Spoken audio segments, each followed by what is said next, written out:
안녕하세요. 첫눈으로 벌레 같은 놈을 인생에서 쫓아낼 수 있었던 여자입니다. 아무리 제가 똑바로 살아왔다고 한들 작정하고 달려드는 똥파리를 미리 알고 쫓아내긴 힘든 법이더군요. 전 절 우습게 알고 달려들었던 벌레 같은 인간을 운이 좋게 눈치채고 몰아낼 수 있었는데요.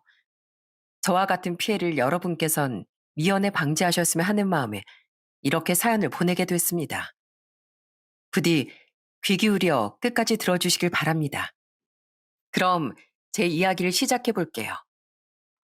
저희 아빠는 직원이 40명 정도 되는 벤처기업을 운영하고 계십니다. 전공을 미술로 선택해 대학도 외국으로 유학을 갔던 남동생과 다르게 전 아빠가 하시는 일을 좋아하고 존경했어요. 그래서 대학을 졸업한 후엔 곧장 아빠 회사에 입사해 일을 하기 시작했죠. 그리고 나이가 34이 됐던 해 저희 회사엔 저보다 4살 많던 한 남자가 입사를 했어요. 경력직이었기에 제 상사로 말입니다.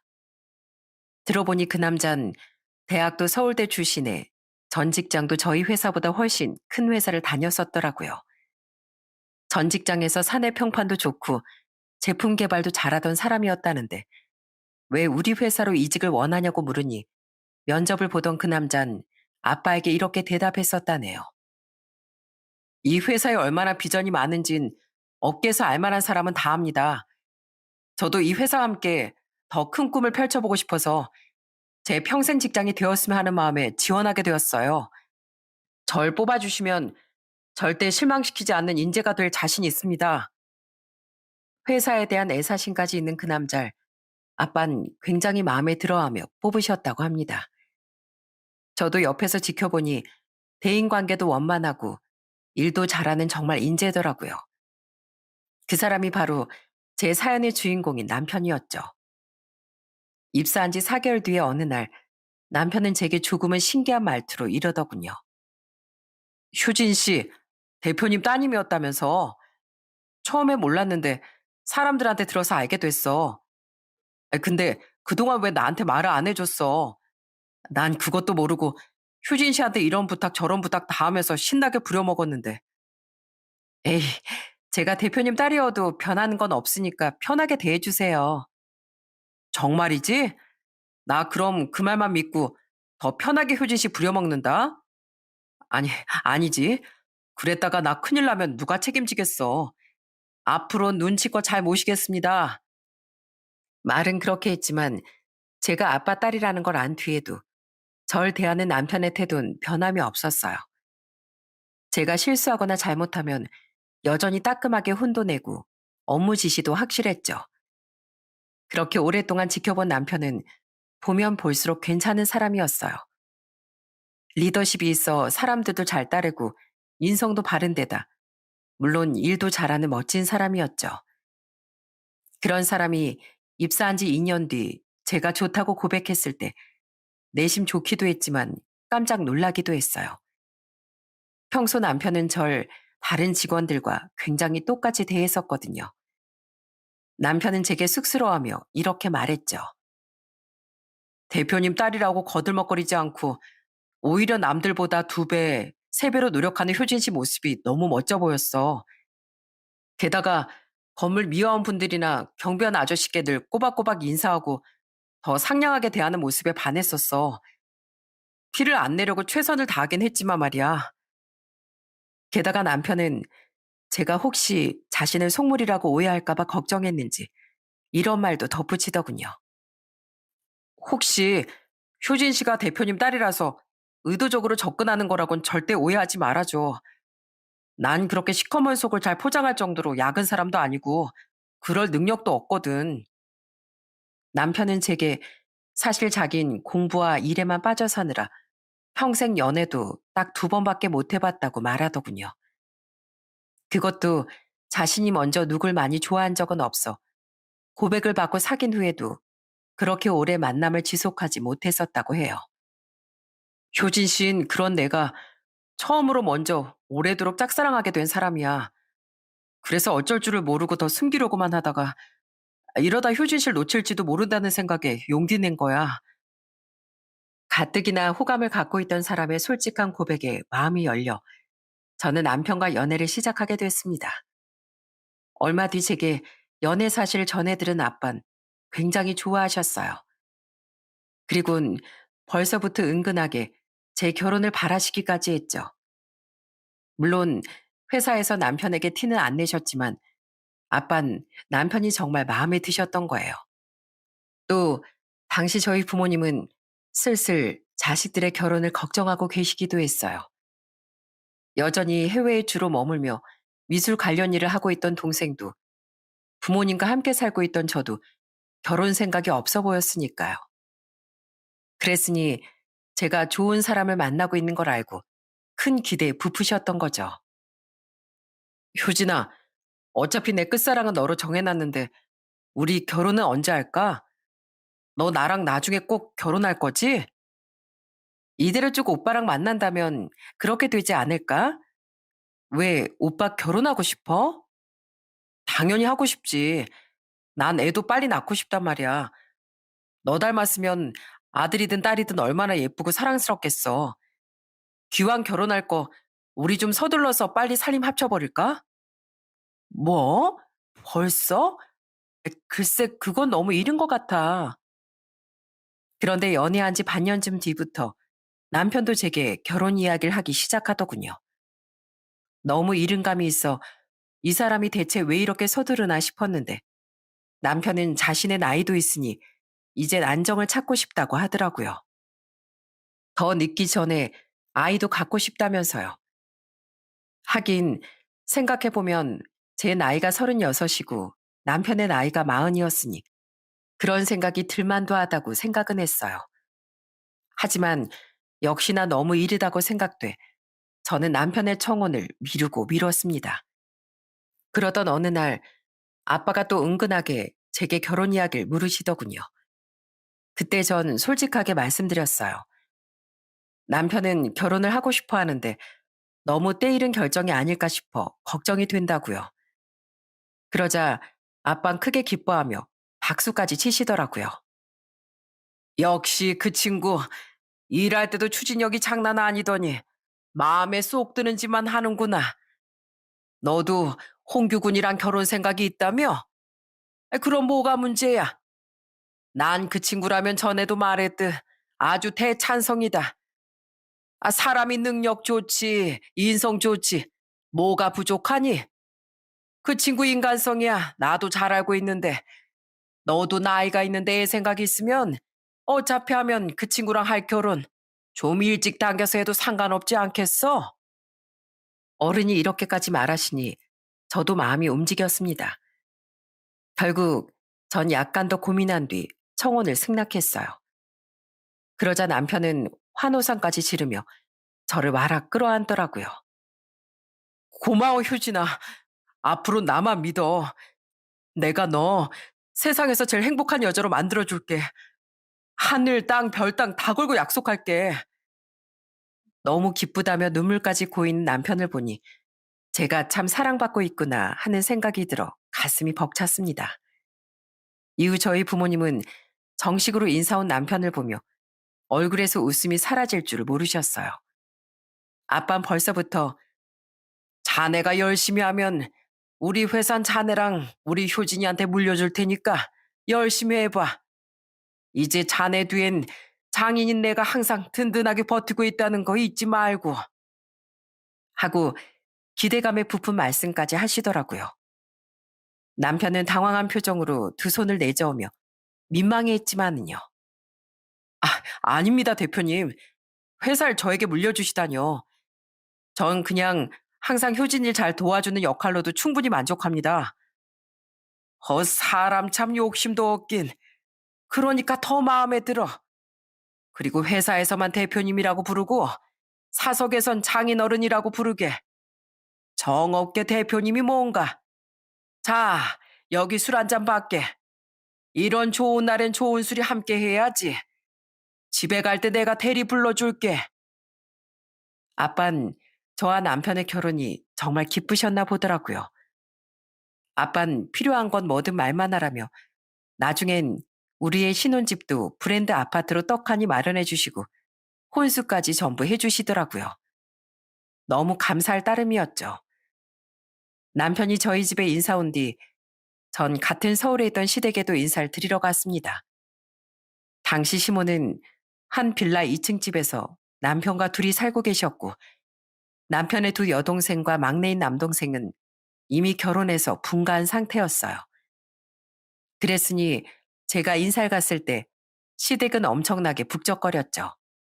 시누이들과 시매부들, 시동생과 동서까지 모두 저를 환영해줬어요. 새언니, 일밖에 모르고 살았던 우리 곰탱이 오빠 정말 잘 부탁드려요. 맞아요, 새언니.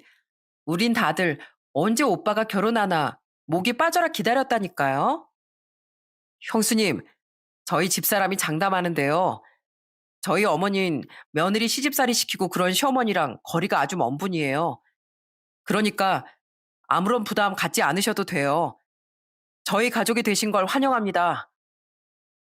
시댁의 분위기는 굉장히 화목했어요. 저 또한 화목한 가정에서 자랐기에 그런 시댁 식구들과 아주 잘 지내고 싶다고 생각했죠. 그날 시모는 제 옆에서 떨어지지 않고 드디어 우리 장남이 장가 간다며 기뻐하시더군요. 나중엔 자신의 며느리가 되어줘서 고맙다며 제 손을 잡고 눈물까지 글썽이시더라고요. 아이고, 우리 큰며느리 먹는 것도 참 복스럽게 먹네. 이분 또 왜 이렇게 귀엽고 오밀조밀한 거야? 시모는 제 입에 뭐가 들어가기만 하면 예뻐 죽겠다는 듯 소리내어 웃기도 하셨어요. 민망스러웠지만 절 그렇게 좋아해 주시니 너무 감사할 따름이었죠. 시모는 그날 몇 번이고 제게 고맙다고도 말씀하셨어요. 일만 하느라 결혼 생각은 하지도 않던 우리 아들 데려가줘서 정말 고맙다 아가. 게다가 난 혼자 사남매 키우느라 가진 돈도 없는데 좋은 아파트에 혼수까지 다 해주신다니 사돈 어른들께도 너무 감사해. 기분이 많이 좋으셨는지 시모는 그날 술 기운도 얼큰하게 오르시더군요. 그래서인지 남편이 대학생 때 바람을 피워 이혼했다던 시부에 대한 험담도 실컷 하시더라고요. 그 망할 인간 때문에 내가 얼마나 우라통이 터졌는지 몰라. 그 양반 쫓아내고 혼자 아둥바둥 애들 키운 것만 생각하면 내 아직도 밤마다 저주를 퍼붓고 싶어. 너도 우리 홍교한테 이미 들었다지? 우리 애들은 그 양반 아버지로 생각하기도 싫어해서 인연도 다 끊고 살아. 에휴, 내 팔자도 참 고달팠지 뭐. 그래도 난 꿋꿋하게 자식들 다 잘 키워냈어. 봐라, 마지막으로 우리 홍규까지 너처럼 착하고 좋은 며느리랑 결혼시키게 됐지 않니? 그런 시모가 가여워 결혼하면 정말 잘해드리고 싶다고 생각했습니다. 시누이들과 시동생은 직장 때문에 모두 서울이 아닌 지방에 살았기에 저라도 힘들게 사신 시모를 더 잘 챙겨드려야겠다고 다짐했죠. 이후 뒤늦게 남편을 보러 입국했던 제 동생과 함께 상견례도 잘 마치고 저와 남편은 연애를 시작한 지 딱 1년 4개월 만에 결혼식을 올렸어요. 그렇게 결혼한 후 남편은 전보다 회사 일을 훨씬 열심히 하더군요. 이젠 그냥 직원도 아니고 명색이 장인어른 사위인데 내가 더 열심히 해야 장인어른 체면도 더 사시지 않겠어? 나, 날 환영해 주신 장인어른 장모님께 감사해서라도 정말 좋은 사이가 되고 싶어. 사위가 됐다고 일을 등한시하기는커녕 더욱 열심히 해야겠다던 남편을 아빤 전보다 훨씬 예뻐하셨습니다. 그 와중에 원래 빨리 아이를 갖고 싶어 했던 우린 잠시 아이 계획을 미루게 됐어요. 당시 저도 참여하고 있던 중요한 회사 프로젝트의 끝물에 갑자기 문제가 생겨 한동안 우리 모두 정신이 없어지게 됐거든요. 매일은 아니어도 결혼 전부터 야근에 주말 근무에 신혼여행도 딱 나흘만 간신히 다녀왔었죠. 사실 전 전보다도 아이를 빨리 갖고 싶어 하던 남편에게 미안해 일 욕심을 부리긴 눈치 보였는데 남편이 먼저 제게 아이 계획은 천천히 세우자고 말해주더라고요. 어차피 거의 마무리 단계에서 생긴 문제니까 오래 걸릴 것도 아니잖아. 그리고 솔직히 당신이 일에 좀 더 매진하고 싶다면 아이 계획을 몇 년 더 미뤄도 상관없어. 물론 아이를 갖고 싶긴 하지만 나한텐 당신 행복이 더 중요하니까. 당신이 일에 얼마나 열정적인 사람인지 나 잘 알고 있어. 결혼 전에야 아이 욕심에 말을 그렇게 했던 건데 막상 당신하고 같이 살게 되니까 아이보다 더 중요한 건 당신의 행복이라는 걸 확실히 깨달았어. 그 말이 너무 고맙더라고요. 물론 남편의 말처럼 몇 년이나 아이 계획을 미룰 생각은 없었지만 어쨌든 일에 대한 제 마음을 존중해 준다는 게요. 그런 남편에게 고마워서라도 저는 틈틈이 시모를 챙겨드리려고 노력했어요. 바쁜 와중에도 한 번씩 시모에게 안부 전화를 드리고 주말 출근이 없는 주말엔 남편과 함께 시댁에 자주 가려고 노력도 했죠. 자자, 맛있는 삼겹살이 왔습니다. 우리 소주도 한잔 할까? 삼겹살이랑 소주는 최고의 짝꿍 아니겠어? 우리가 갈 때마다 시모는 삼겹살을 구워주시더군요. 자신이 제일 좋아하는 음식이 삼겹살에 소주라면서요. 자고 오는 날엔 남편까지 함께 술을 마셨지만 당일에 돌아오는 날엔 운전하는 남편을 빼고 저만 시모와 소주잔을 기울이곤 했습니다. 시모가 남편과 수다 떠는 건 재미가 없다며 저와 술을 마시고 싶어 하셨거든요. 고맙다, 아가. 홍규 장가 보내고 혼자 너무 적적했는데 이렇게 와서 나랑 소주도 마셔주고 수다도 떨어주니 너무 좋구나. 전 많이 쓸쓸하셨는지 눈가가 촉촉해진 시모가 안쓰러워 늘 빼지 않고 시모와의 술자리를 함께 했어요. 시모의 인생 이야기도 다 들어드리고 위로도 해드리면서요. 그런 제게 시모도 남편도 정말 고마워했어요. 남편은 그런 절 보며 친정에 더 잘하려 노력해줬고 우리 둘이서 깨볶는 신혼을 보낸 건 말할 것도 없었기에 너무 행복한 나날들이 이어졌죠. 그렇게 바쁘고 행복하게 살다 보니 어느새 결혼한 뒤 2달이라는 시간이 훌쩍 지나가더군요. 여보, 미안한데 오늘은 당신 먼저 집에 가서 저녁 챙겨 먹을래? 나 친구들이랑 오늘 약속이 있거든.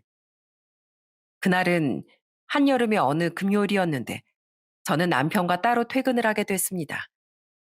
친구들과의 약속 자리에 나간 남편 없이 저만 집으로 향하게 된 거죠.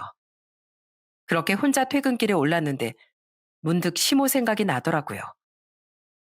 금요일인데 어머님도 혼자 쓸쓸하시겠지? 어머님이랑 저녁 같이 먹고 올까? 내가 가면 반가워하실 텐데. 저는 제가 가면 반가워하실 시모를 떠올리며 시댁으로 방향을 틀었어요. 그리곤 시모에게 전화를 걸었는데 받질 않으시더라고요. 하지만 전 여전히 시댁으로 향했습니다. 그날 점심에 통화할 때 분명 시모는 아무런 약속도 없어 계속 집에 계실 거라고 말씀하셨거든요. 저는 마트에 들러 시모가 좋아하시는 삼겹살도 넉넉히 사고 곁들여 먹을 쌈채소와 소주도 사서 시댁으로 갔어요. 시댁이 있던 빌라 2층으로 올라가 보니 시댁의 현관문과 복도를 향해 난 창문이 모두 방충망만 쳐진 채 열려 있더군요. 평소 아끼는 게 습관이던 시모는 한여름임에도 불구하고 선풍기만 틀고 그렇게 문을 다 활짝 연 채 생활하시곤 했죠. 물론 고기를 구울 땐 에어컨을 켜셨지만은요. 전 역시 집에 계시는구나 싶어 반갑게 시댁으로 들어가려 했습니다. 그런데 시모 혼자 계신 줄 알았던 시댁 안에서 선명하게 대화 소리가 들려오더라고요. 한 사람의 목소리는 시모의 것이었고 또 한 사람의 목소리는 젊은 여자인 듯 들렸는데 그 충격적인 대화 내용에 전 그만 문 밖에서 얼어붙고 말았어요. 어머님, 저 언제까지 숨어 있어야 돼요?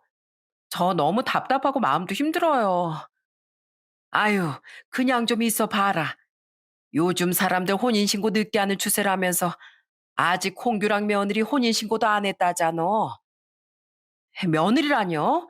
그 여자를 꼭 그렇게 부르셔야 돼요? 어머님 진짜 며느리는 저잖아요. 본천 저라고요. 그 여잔 그냥 이용만 해먹고 버릴 남이라고요. 알지, 알어. 그냥 말이 그렇다는 거야, 에미야. 이게 대체 무슨 말인가 싶었습니다. 홍규는 분명 제 남편의 이름인데 시모는 얼굴 모를 낯선 여자를 맏며느리 취급을 하고 있더라고요. 그 여잔 저를 며느리라고 부른 시모에게 투덜대며 자신을 본처라고 칭했고요. 심장이 미친 듯이 쿵쾅댔어요. 저는 의식적으로 이건 증거를 남겨놔야겠다 싶어 휴대폰 녹음 기능을 켜고 계속 대화를 들어봤죠. 아무튼 혼인신고하고 최소 1, 2년은 지나야 재산 분할도 받고 이혼할 거 아니니? 좀 조심하고 기다려봐라. 만약 네가 여기서 경거망동하면 우리 홍규가 어떻게 되겠니?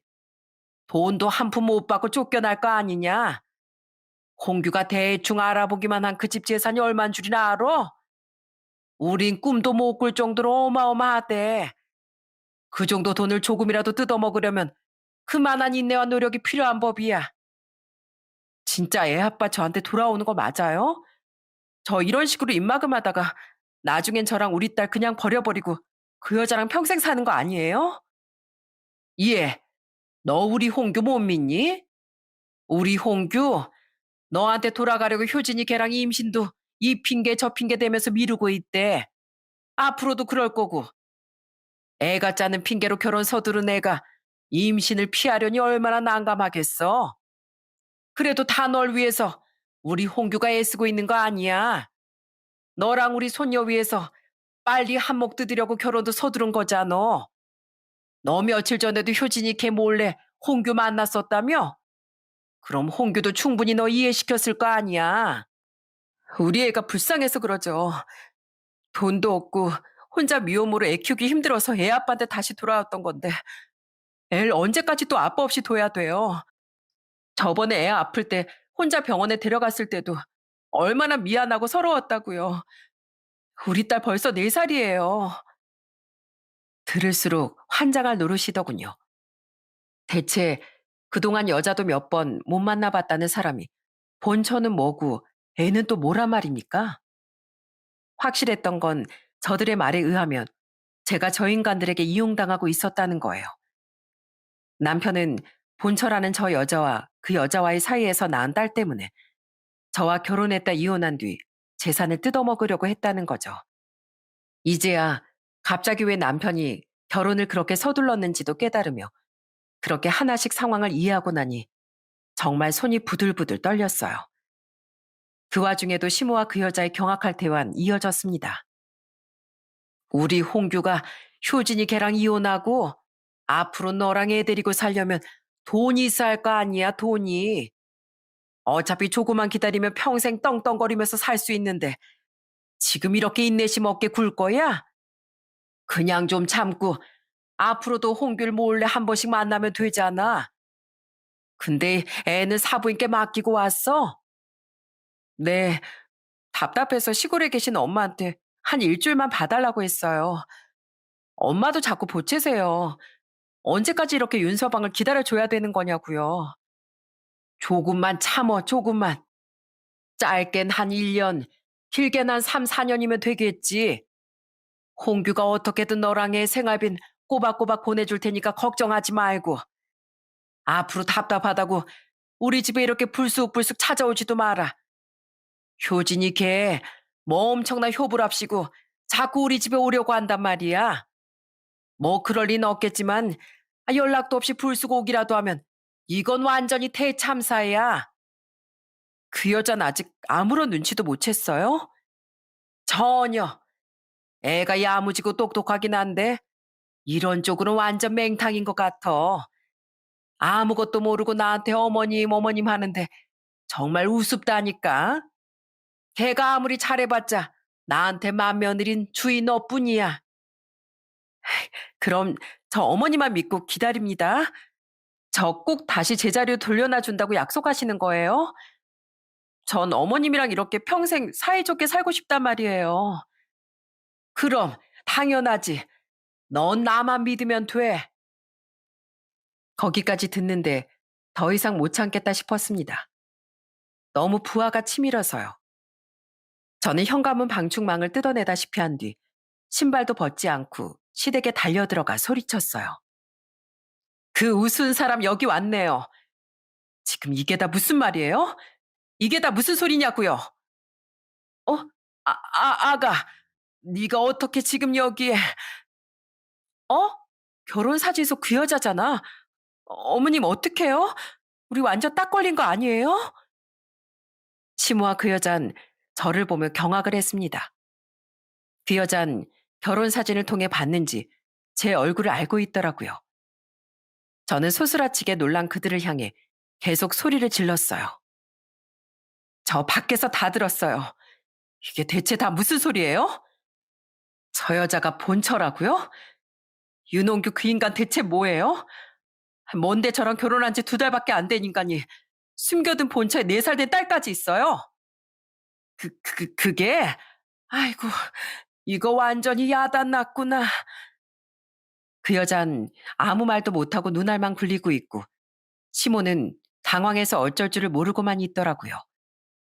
그나마 뭐라도 행동해야겠다 싶었는지, 시모는 절 붙잡고 무작정 사과부터 하기 시작했어요. 저기 세아가 우선 진정 좀 하거라. 내가 다 미안하다. 어?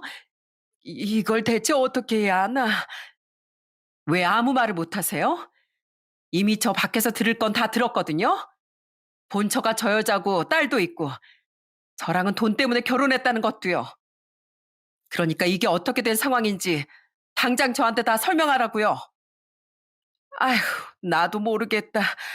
이걸 내 입으로 어떻게 말하니. 뭘 자꾸 어떻게만 반복하세요? 왜 말을 못해요? 왜요? 미안해서요? 양심에 찔려서? 웃기는 소리 하지 마세요. 조금 전까지만 해도 제가 우습다면서요? 난 그렇게 힘들게 살았던 어머님이 불쌍해서 며느리로서 어떻게든 조금이라도 더 잘해드리고 싶었어요. 그래서 오늘도 삼겹살에 소주까지 바리바리 사들고 온 거라고요. 근데 제가 혼자 광대짓을 하고 있었네요. 어머님, 아니 아줌마도 하나같이 짜고 날 속인 아줌마네 자식들도 싹 다 천벌받을 거예요. 그리고 당신도 이 아줌마처럼 그렇게 계속 입 다물고 있을 거야? 진실을 토해내라며 아무리 닥달해도 시모는 아이고 매 이걸 어째 하며 도통 말을 하지 않았습니다. 결국 저는 그 여자로 목표를 바꾸었어요. 하지만 그 여자도 보통 독한 게 아니더라고요. 그쯤 되면 우선 싹싹 빌거나 할 법도 한데 그 여잔 끝까지 입을 꾹 다물고 발치만 노려보고 있더라고요. 저는 그 기가 막힌 여자의 뺨이라도 날릴까 하다가 우선 뭐라고 하는지 그 여자 입에서 들어보긴 해야겠기에 꾹 참고 제 명함을 줬습니다. 그리곤 얼음장 같은 목소리로 으름장을 놨죠. 들어보니 지금 형편도 별로 좋지 못한 것 같은데 나한테 소송당해서 큰돈 물고 싶지 않으면 연락해.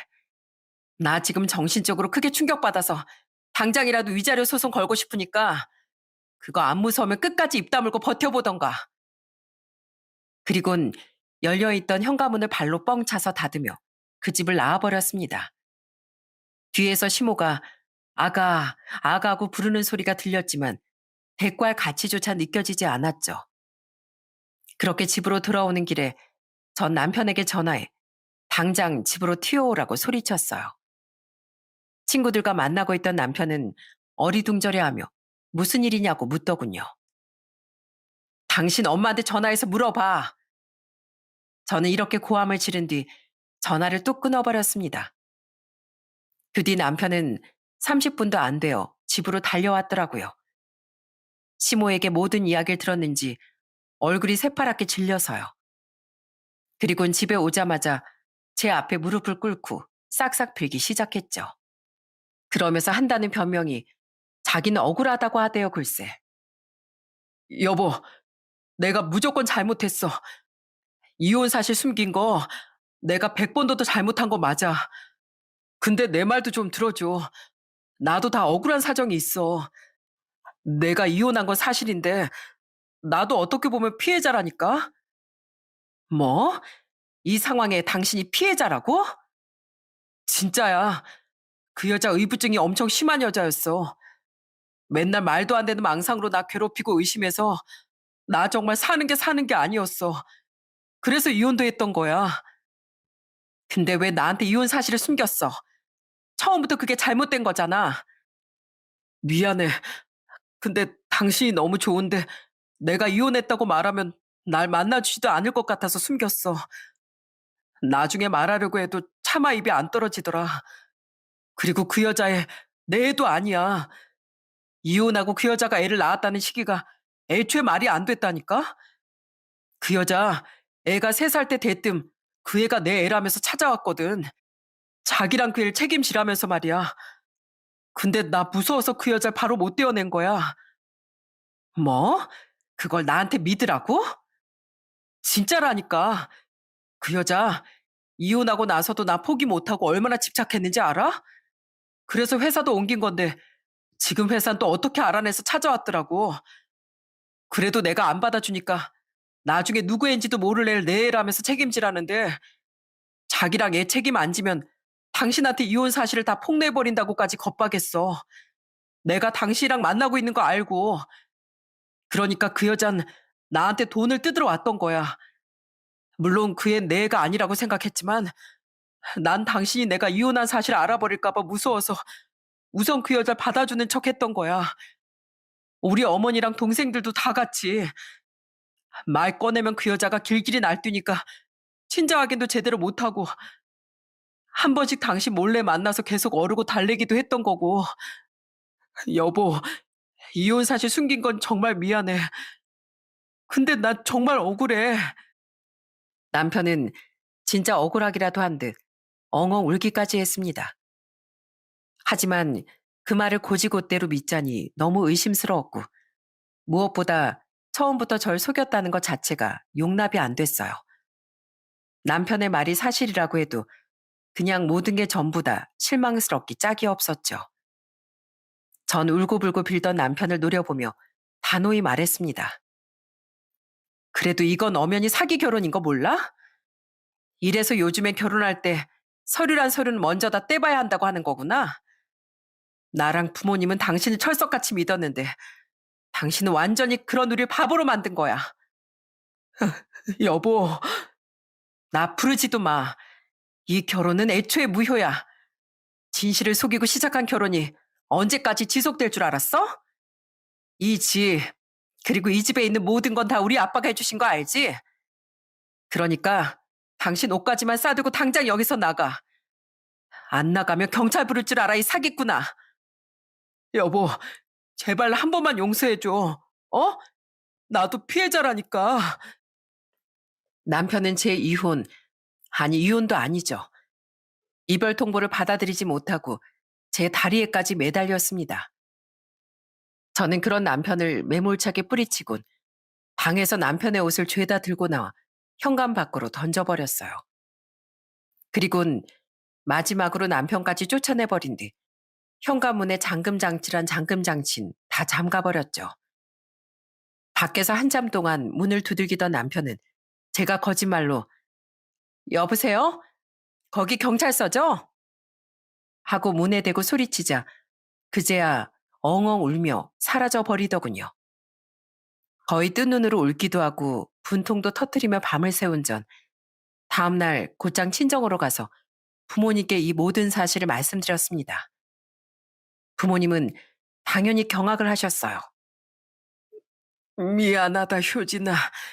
이 아빠가 괜히 그놈이 괜찮은 놈임네 어쩌네 해서 우리 딸 팔잘 꼬아버렸구나. 이 아빠가 죄인이야. 아니에요 아빠.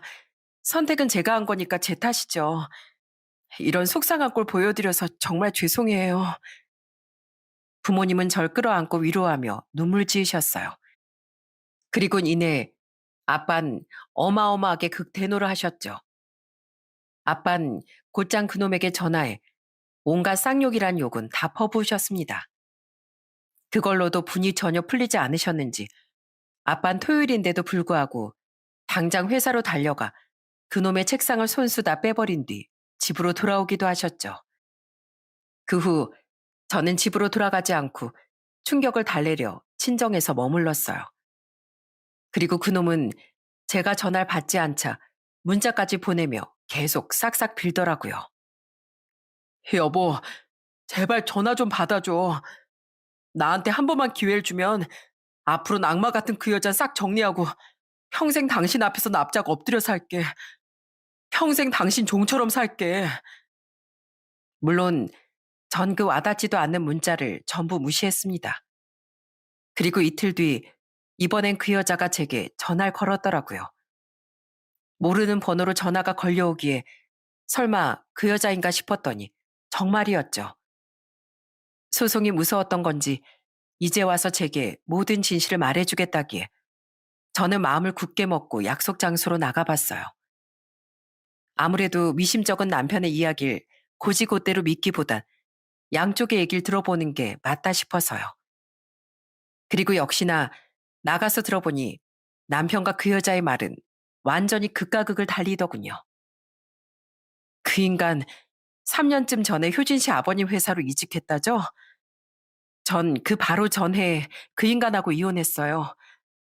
왜 했는지 아세요? 혹시 그 인간이 솔직히 얘기하던가요? 그 인간 자기 아버지란 사람처럼 여성 편력이 심한 사람이었어요. 바람을 피웠다기보단 툭하면 술집 가서 술집 여자랑 술 먹고 숙박업소를 드나들었거든요. 그걸 몇 번이나 들켰는데도 안 나아지길래 참고 참다가 결국 이혼해버린 거예요.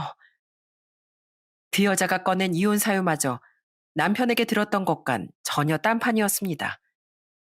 그 여잔 남편과 이혼한 지 얼마 되지 않아 임신한 사실을 알았다더군요. 하지만 이미 그놈이라면 지긋지긋했던 그 여잔 그 사실을 숨긴 채 혼자 딸을 낳고 미혼모로 살았다고 했죠. 그 사실을 모른 채 원래 그 여자를 좋아해도 너무 좋아했던 남편은 이혼한 뒤에도 꾸준히 그 여자를 붙잡았다고 해요. 그 여자가 사는 것도 숨기고 만나주지도 않으니 전화를 걸고 문자를 보내면서요. 그래도 전 절대로 애 아빠를 만나지 않고 애를 숨겨서 키웠었어요. 근데 미혼모로 사는 게 생각보다 보통 힘든 게 아니더라고요. 돈도 없고 세상의 눈초리도 험했거든요. 그래서 결국 계속 절 붙잡던 애 아빠랑 재결합하기로 결심한 거예요. 그래서 애가 3살 때 애 아빠를 찾아가서 딸의 존재도 밝힌 거고요. 들어보니 갈수록 정말 기가 막히더군요. 시길 들어보니 남편은 저와 연애할 때도 한 번씩 그 여자에게 문자를 보내 돌아오라고 빌었더라고요. 그리곤 저와 연애를 하던 중 그 여자가 찾아와 아이의 존재까지 밝히자 남편은 고민도 않고 그 여자를 덥석 받아줬다네요. 돌아와줘서 고맙다며 그 여자와 자신의 딸을 끌어안고 울기까지 하면서요. 그럼 저는 대체 뭐였단 말입니까? 자긴 그렇게 속이 시커먼 인간이 아니라더니 그냥 그놈은 절 처음부터 돈으로만 봤던 거예요. 더 황당했던 게 뭔지 아십니까? 그때 그놈은 당당하게 그 여자에게 연애 중이었던 제 존재를 밝히며 조금만 참고 기다려 달라고 했다네요. 그 여자와 아이를 위해 서둘러 저와 결혼한 후 이혼하며 돈을 뜯어올 테니까요. 그때 시모도 손녀의 존재를 알고 그 여자를 다시 며느리로 받아들이기로 했던 거예요. 저는 그 황당한 말을 듣고 따져 물었습니다.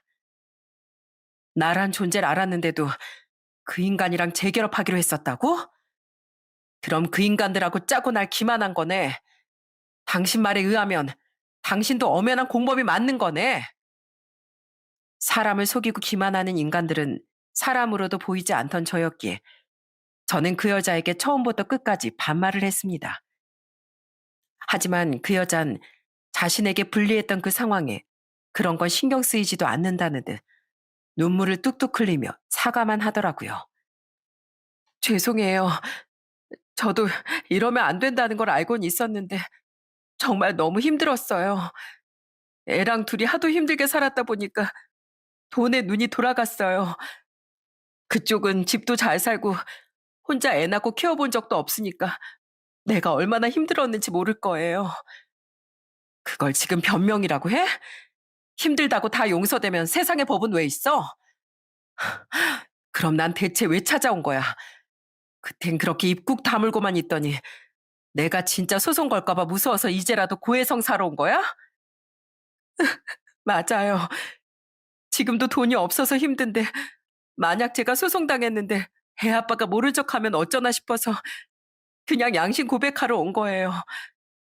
애 아빠가 이미 다 고백했는지 어쨌는지 모르겠지만 어쨌든 전 이렇게 다 말했으니까 제발 소송만은 걸지 말아주세요. 내가 당신 말을 어떻게 믿어? 그 인간은 나한테 뭐라고 했는지 알아? 당신이 자기한테 너무 들러붙어서 무서울 지경이었대. 이혼한 것도 그쪽이 의부증이 너무 심해서 이혼한 거고 나중에 당신이 애 데리고 찾아왔을 때도 그 애가 자기 애가 아니라고 확신했대. 근데 무작정 쫓아내면 그쪽이 나한테 이혼 사실을 폭로하고 자기한테도 해코지 할까봐 무서워서 여태 거짓말로 어르고 달랜 거라더라. 자기한테 나밖에 없다면서 말이야. 그 인간은 당신이 살면서 만난 사람 중에 가장 사이코라는데 둘이 말이 너무 다르잖아.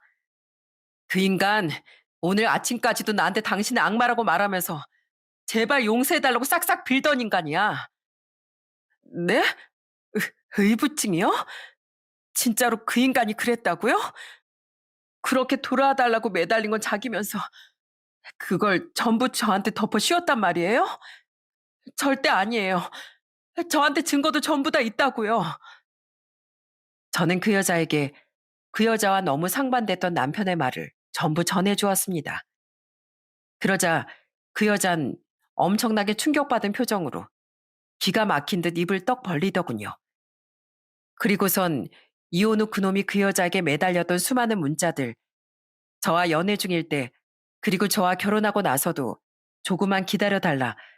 난 항상 주위 너와 우리 딸 생각뿐이다. 지금 아내와 사는 게 너무 지겹다, 보고 싶다 등등 그놈이 보낸 문자들 전부를 제게 보여주고 전송까지 해주더라고요. 심지어 그 여잔 그놈이 결혼 생활을 하며 제게 사기를 쳐서 돈을 더 뜯어내려고 했다는 사실도 말해줬어요. 게다가 남편은 이미 그 여자의 애와 친자 확인까지 끝낸 상태였습니다. 친자 확인 결과지까지 사진으로 찍어 가지고 있던 그 여잔 제게 그 모든 증거를 전부 보여주고 전송해 주었죠. 그리고 그 여잔 마지막으로 울분에 차서 덧붙여 말했어요.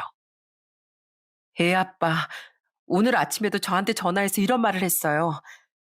자기한텐 다 계획이 있으니까 효진 씨한테 연락하지 말고 조용히 기다리고 있으라고요. 나한테 말은 그렇게 해놓고 그쪽한테 날 천하의 정신 나간 여자로 만들었다 이거죠? 지가 나 좋다고 그렇게 매달려 놓고 왜 날 의부증 환자로 만드냐고요, 이 나쁜 자식이. 모든 증거가 확실했기에 남편과 그 여자의 말 중 그 여자의 말이 진실이라는 건 기정사실이었습니다. 잠시 분통을 터뜨리던 그 여잔 이내 다시 불쌍한 표정을 지으며 절 향해 눈물을 또르르 흘렸어요. 그리곤 동정표를 사려는 듯 말했죠. 제가 이렇게 증거도 다 보내드리고 했으니까 제발 저만은 꼭 봐주세요. 어떻게 보면 저도 효진 씨도 다 피해자잖아요.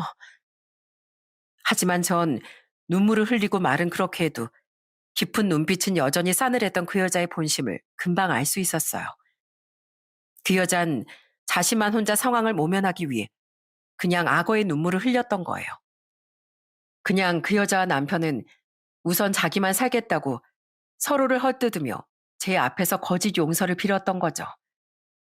그 여잔 제게 하나도 미안해하지 않았다는 걸 전 알 수 있었어요. 그랬기에 전 싸늘하게 말했습니다.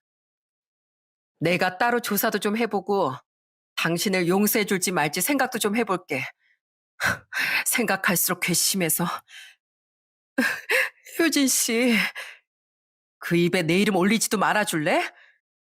어쨌든 당신이 나란 존재를 두고 그 집안 인간들이랑 같이 사기쳤다는 건 사실이잖아. 아직 내가 피해본 돈이 없어서 그렇지. 이거 잘못하면 그쪽 교도소까지 갈 수 있는 문제였어. 이건 엄연한 범죄라고. 내 인생이 소중하면 남의 인생도 소중한 걸 알아야지. 어떻게 같은 여자끼리 이럴 수가 있어? 솔직히 그쪽 지금 별로 나한테 미안하지도 않아 보이는데 앞으로는 행실 똑바로 하고 살아. 적어도 딸한테 이 이상 더 부끄러운 엄만 되지 않게. 이후 저는 망연자실해 보이는 그 여자를 내버려 둔 뒤 친정으로 돌아왔습니다.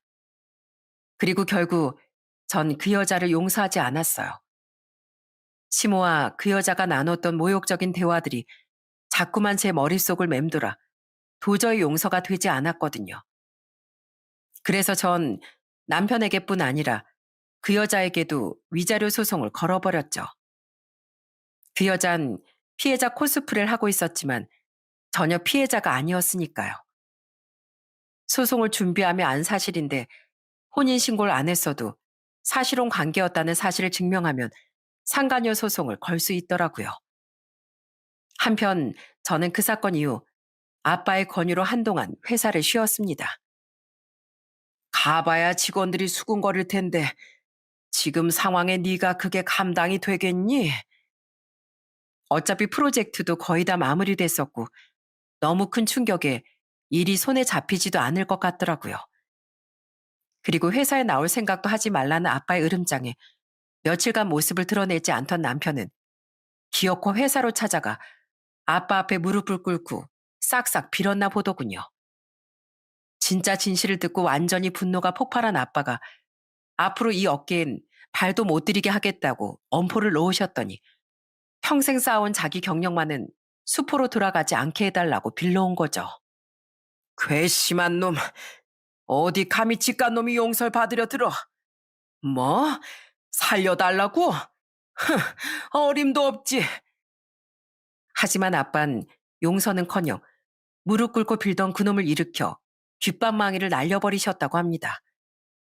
아빤 키가 185cm에 덩치도 크고 힘도 센 분이었기에 그놈은 완전히 나가 떨어진 뒤 겁에 질려 도망갔다고 하더라고요. 아빠의 성정을 봤을 때 그놈은 그렇게 한 대로 끝난 것이 오히려 천운이었다고 생각해요. 이후 그놈이 또 제게 연락해 거짓말로 빌어보려 시도하기에 전 이번엔 전화를 받아 다다다 쏘아붙였어요. 야, 어디서 자꾸 이빨을 까? 너 그 여자랑 아직 대화 안 해봤냐? 그 여자가 나한테 다 말해줬거든? 네 말 중에 진실인 건 하나도 없더만 어디서 끝까지 거짓말이야? 뭐? 진짜야? 그래 이 한심한 것들아. 네가 그 여자를 버리고 나한테 빌붙으려고 이러는 거든 끝까지 나한테 돈 뜯어내서 그 여자랑 애 책임지려고 하려는 거든 다 어림도 없는 헛짓거리거든? 그러니까 너 한 번만 더 전화해서 이 난리 떨면 가만히 안 둔다. 우리 아빠가 너 또 눈에 띄면 아예 지구 끝까지 쫓아가서 작살 내버린다고 하시니까 용기 있으면 또 이래라. 어? 이 똥파리 같은 놈아. 주제에 맞게 구정물 근처에 가서 놀아. 그러자 그놈은 심하게 당황하더니 결국 제 말에 아무 말도 못하고 전화를 끊어야 했습니다. 그 뒤 아빠가 무섭긴 무서웠는지 다신 제게 연락하지 못했죠. 이후 전 그놈과 그 여자에게 위자료를 받아낼 수 있었습니다. 그 여자에겐 1,000만 원을, 그놈에겐 그보다 훨씬 많은 위자료를 받아냈어요. 그리고 2년도 더 지난 지금 그들이 어떻게 됐는지 아시나요? 건너 건너 듣기로 그들은 잠시 재결합을 했다가 금세 다시 파경을 맞았다고 하네요. 서로 네가 어떻게 날 그렇게까지 쓰레기로 모함할 수가 있냐. 난 너랑 애 지키려고 그랬던 건데 어떻게 모든 진실을 폭로해서 초를 치냐. 이게 다 네 탓이다 하고 박터지게 싸우다가 결국 갈등의 골이 깊어질 대로 깊어져 헤어진 거죠. 제가 아는 소식은 거기까지였어요. 그 후 그들이 지금 어떻게 사는지는 알 수 없지만 아마 둘 다 힘들게 살고 있을 게 뻔하다고 생각합니다. 그 여잔 다시 혼자 애를 아등바등 키우며 살고 있을 테고 다른 직장을 구했는지 어쨌는지 모르겠지만 어쨌든 평생 커리어를 쌓아온 이 업계에 그놈 또한 발도 들이지 못하고 있을 테니까요.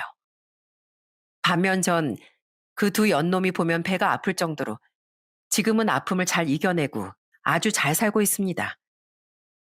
회사에도 당당히 복귀한 지 오래고 얼마 전엔 아빠가 승진도 시켜주셔서 일에 파묻혀 살고 있어요. 건강을 위해 운동도 하면서요. 이렇게 나 자신을 사랑하며 씩씩하게 살다 보면 그놈으로 인한 상처 따윈 생각도 나지 않을 정도로 행복한 날도 곧 오겠죠? 그날을 기다리며 전 오늘도 웃으며 내일을 준비하려고 합니다. 어차피 속이 시커먼 그놈 같은 놈들은 어떻게든 업보를 돌려받을 테니 신경 꺼버린 채로 말입니다. 그런 놈 때문에 원망에 사로잡혀 괴로워할 시간에 나 자신을 한 번 더 사랑해 주는 게 훨씬 더 나으니까요. 부디 이렇게 사연을 보냄으로써 제가 조금이라도 더 빨리 상처를 훌을 털어낼 수 있었으면 좋겠네요. 그럼 전 이만 이야기를 마치고 여기서 인사드리겠습니다. 제 사연 들어주셔서 감사드립니다.